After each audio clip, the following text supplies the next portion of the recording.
If you got two eyes, you are a breathing creature. You cannot look at me with a straight face and tell me that Trey McBride did not get held here. It's not a pass interference. He did his best at flopping. Great LeBron James impression. But you can't look at me with a straight face and tell me this is not a hold. He is clearly held. Cardinals got rinsed. And this is another game where we just barely lost. This should have been a Cardinals win. Point blank period. We have 3 timeouts at the 1 yard line. That's how this should have played out. Bam Knight should have scored a touchdown. Cardinals win. But we don't get that opportunity. We lose another close one by 4 points. A combined 9 points in 4 games. We've lost by 9 in 4 games. 2 1-point losses. Cardinals got hoed. Just point blank period. And the Colts, still a heck of a team. Jonathan Taylor, crazy. We forced Daniel Jones' first interception of the year. Mack Wilson made this ridiculous play right here. Just absolutely crazy. He's been playing elite football, and this is not something new. Mack Wilson in training camp always seems to make plays like this, and it's nice to see it translate. He has been elite in his first year as a Mike linebacker, but wow, dude. I don't think I could be any more disappointed in this team. Now, there are things to take away that I am happy about. Like, for instance, we can go ahead and talk about this, for example. We controlled time of possession once again and somehow lose. We've etched 400 yards. This is a game where Jacoby Brissett played fantastic football. Now, we will talk about him. We'll talk about Kyler Murray in just a second. But the Colts also played phenomenal. Again, there's things that linger in this Cardinals offense where I still want Drew Petzing gone.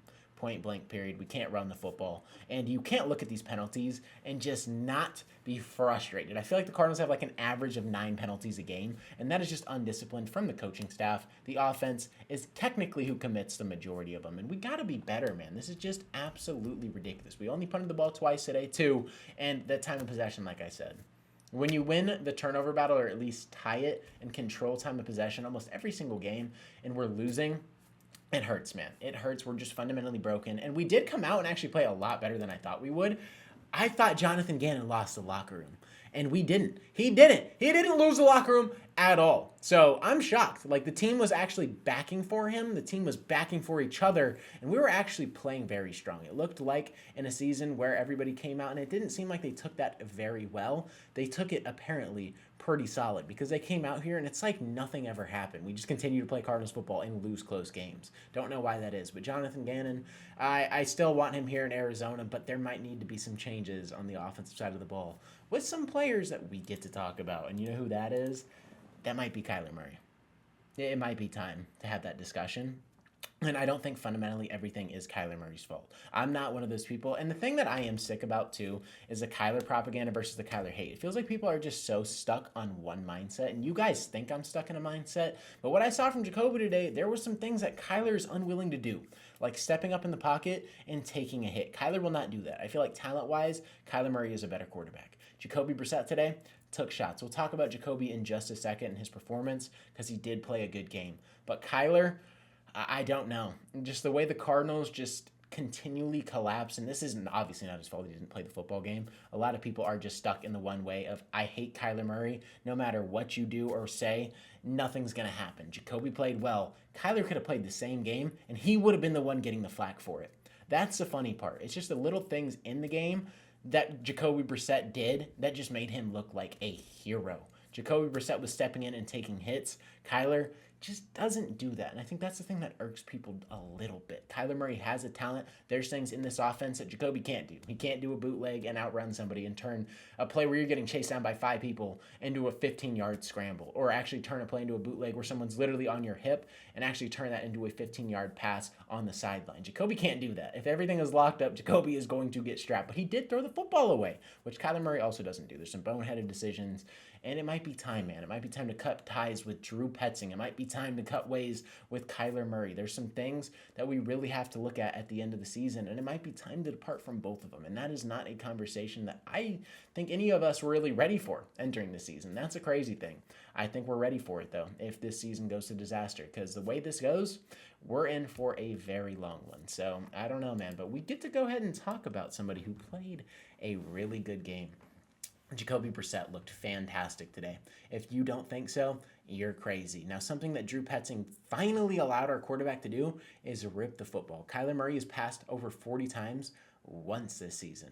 Jacoby Brissett already has more attempts than Kyler has on the entire year in terms of the most attempts, like 44 being the peak. Kyler's peaked at 41.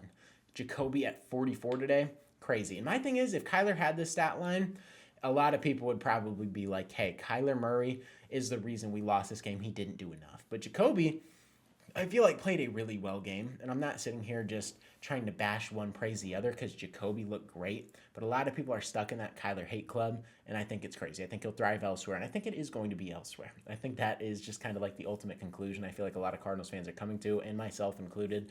It looks like a breakup is coming. But Jacoby, you played fantastic. I am super impressed with the way he was able to run this offense against that Colts defense. He has to get the start. Do not rush Kyler back. Do not let him get injured once again, because we have a bye after the Packers week. I don't care if we lose the game by 40. Rest Kyler. Let Jacoby play, because he was balling out. 2 touchdowns, an interception, made the right read on the goal line on 4th down where Trey McBride got rinsed, in my opinion. 27 to 44, 60% completion, 61%, 300 yards. We haven't had a 300-yard passer the entire season. And his interception should have been a pass interference. That is point blank, period. That should have been PI. Somehow they got away with that. They got away with PIs in crucial moments. Daniel Jones throws the pick. Momentum's about to flip. Jacoby throws the pick. PI on Zay Jones, just not called. I don't get it. I really don't get it. The Colts got away with some things, and if you're a Colts fan, you have to at least admit that you guys got a little bit lucky today. Because if it's the flip side and that pass happens to you guys and Tyler Warren's trying to outbreak and he gets held and just complete jersey grab and hooked, like, you guys would be a little upset too. I'm upset, but like, I kind of just already admitted defeat before the season, or before this game even started, that the season was just chalk. So like, I'm not as hurt as I guess you could be, because this is what our team kind of looks like. And I don't know how you really come back from this. This is Kyler Murray, your starting quarterback, injured. James Conner on IR, probably not going to be back for the rest of the year. Trey Benson, your backup running back, out for at least another month. Tip Ryman is your second string tight end, who just opens up a lot of holes in the run game. He's out, and obviously no excuses. The NFL is measured by one thing, and that is wins and losses. Nobody cares about your injuries, but I'm pointing it out anyways. Blake Gillikin, your starting punter, injured. LJ Collier, probably your 4th-string defensive lineman, injured. Justin Jones, 3rd string, injured. Darius Robinson, your 2nd string, injured. Starling Thomas, probably projected your starting outside corner over Will Johnson going into the year, who's played fantastic football, by the way, played another solid game today. Starling Thomas tore his ACL before he could get going, and Garrett Williams got injured as well. He's currently sitting on IR. Then Sean Murphy-Bunting, who's probably going to get cut, probably not even going to play. He is injured, not able to play. Walter Nolan on the PUP list. Amari DiMercato got hurt. Travis Vokalek, that was a scary injury. He's probably going to be out for the year. Got carted away. And there's just so many things today. DCD got banged up. Like, I don't know, man. The Cardinals just super banged up. And the season went from a really dope high where we started off, 2-0? If I'm not mistaken, or 2-1? What did we start? We started something, and everything just came crashing down, and now we're sitting here with a record of 2-4. Just absolutely disgusting, and we just can't get it out of our own heads. If we win the game in Tennessee, this probably isn't as hurtful, but we could have been 3-3, and the NFC is just slowly getting out of reach. And I say that because if we take a look, I think there are better teams than us. And if we have 3 wins, then maybe it's not completely out of range. But we're sitting at the bottom of the NFC, basically, with the Saints and the Giants. The Saints are worse than us, but we're on tier with the Giants with 2 wins, 2-4.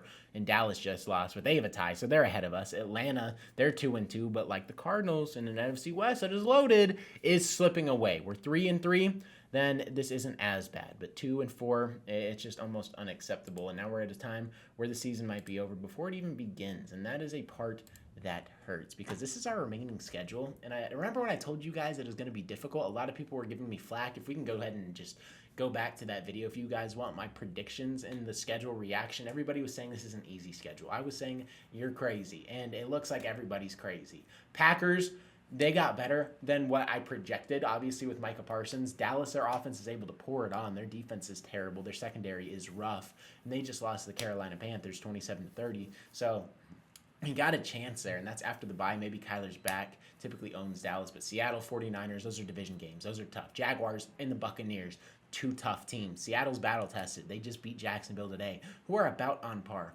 So we have a tough one right there. The Rams and the Texans, That's a tough one. The Rams twice, by the way. They are our final game. That might have some implications for the playoffs. Who knows? But the Texans' defense is tough. Cincinnati, they just got a quarterback. Who knows what Joe Flacco's able to do? Maybe he just resurrects at 40 years old. And it comes to elevate that team. In Atlanta, they're just such a wild card that you don't know what you're getting out of them. And that's something that I think should concern us Cardinals fans, is we just continue to lose these close ones that hurt us. And we're just self-inflicting and shooting ourselves in the foot, man. It's just like that Breece Hall quote. Let me see if I can go ahead and pull it up. Because this is the Cardinals too. Teams shoot themselves in the foot, then we come back and shoot ourselves in the head. If that's not a quote that resonates with Cardinals fans as well, I don't know what is. That is us in a nutshell as well. And the defense typically just gives up a ton of points. And they did today. The defense was terrible in the fourth quarter. If we're being 100% honest, absolutely abysmal. But the offense actually had us in position to win this game. We have some serious talks. But I just don't see the season getting any better. Like, point blank period. We have some discussions at the end of the year with Kyler Murray, with Drew Petzing. There's going to be some serious talks. And if Jacoby continues to ball, I think we have actual problems in Arizona, and there's some QB controversy, so we'll see what happens. I do still think this offense fundamentally is very broken, but once you let Jacoby rip it and you kind of change your philosophy a little bit, things looked a lot better. The offensive line still struggled. We still can't run the football. There's things that just did not look fixed whatsoever, but what was nice and was kind of surprising is Jacoby Brissett came in here and just let that thing fly. So I'm glad Jacoby was able to rip it. We'll see if Kyler comes back, if he's able to do the same thing. If not,